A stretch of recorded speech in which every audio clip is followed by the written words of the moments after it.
C'est très compliqué de définir un style.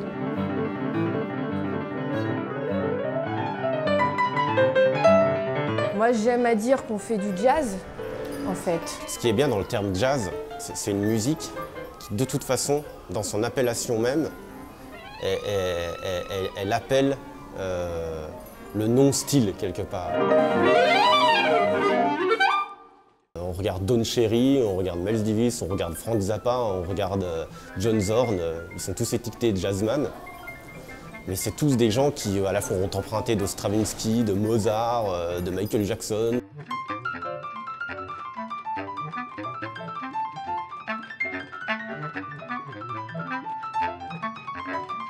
Quand on dit qu'on fait du jazz, on est très fiers de le revendiquer aussi. C'est un style qui, de toute façon, dans son appellation, on ne devra même plus dire jazz expressionniste même.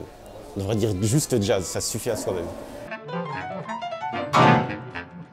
Parce que là, c'est un festival qui est donc organisé par Jean-Marie Machado et c'est rare qu'il y ait un artiste, un musicien de jazz qui soit rattaché à un lieu de cette envergure. Et du coup, c'est très important aussi de défendre ça.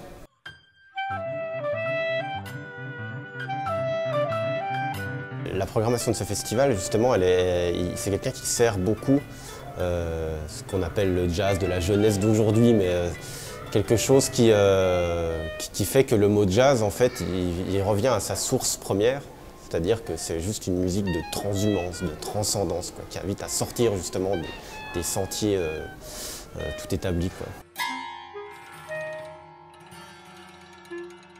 C'est un titre qui s'appelle La discontinuité du mot Horowitzique.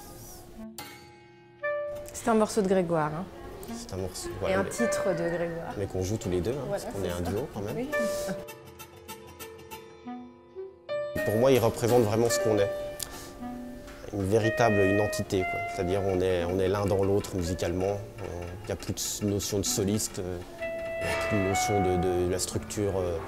Il n'y a pas de thème A, B, A, il n'y a pas de... C'est nous, quoi. Enfin, j'ai l'impression que c'est ça, nous, en fait, quoi. Enfin, tous les morceaux qu'on fait le sont, mais celui-là plus particulièrement que les autres, quoi.